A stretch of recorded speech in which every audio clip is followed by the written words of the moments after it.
Having been a member of the House Permanent Select Committee on Intelligence, I understand full well that my job, if confirmed, will be to change roles from centrality of policymaking to information provider. The director must stay clearly on the side of collecting intelligence and providing objective analysis to policymakers, including to this committee. I spent the majority of my life outside of politics, first as an Army officer, then as a litigator, and then running two manufacturing businesses in Kansas.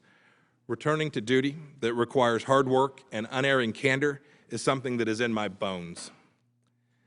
Today, I'd like to briefly sketch some of the challenges I see facing the United States, address trends in intelligence, and describe what I see as the Central Intelligence Agency role in addressing each of those. This is the most complicated threat environment the United States has seen in recent memory. ISIS remains a resilient movement that still controls major urban centers throughout the Middle East. We must ensure that they and those they inspire cannot expand their reach or slaughter more innocent people. The conflict in Syria is one of the worst humanitarian catastrophes of the 21st century.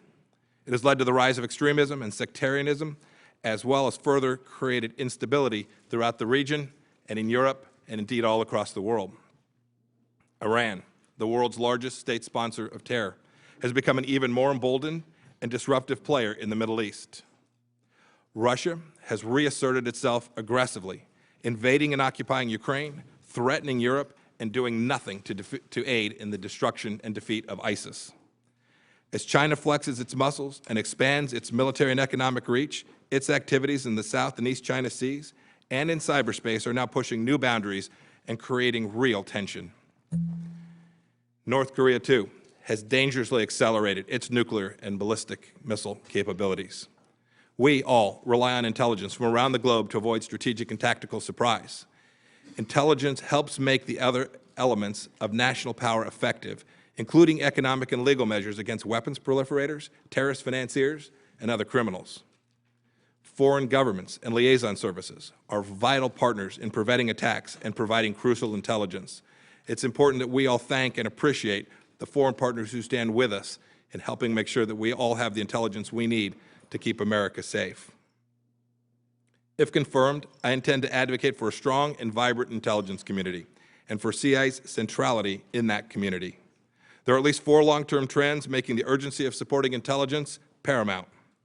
First, the intelligence community finds itself a potential victim of long-term negative budgetary trends, which can weaken the fabric of our intelligence community. Second, as with the proliferation of chemical and biological weapons and ballistic missile technology, countries such as North Korea have overcome low barriers of entry to engage in offensive cyber operations. The United States must continue to invest wisely to maintain a decisive advantage. Third, the effects of dislocation and poor governance present critical challenges, but also new targets and opportunities for the CIA's collection and analysis. And finally, the insider threat problem has grown exponentially in the digital age. The greatest threats to America have always been the CIA's top priorities. It will be the CIA's mission, and my own if confirmed, to ensure that the agency remains the best in the world at its core mission, collecting what our enemies do not want us to know.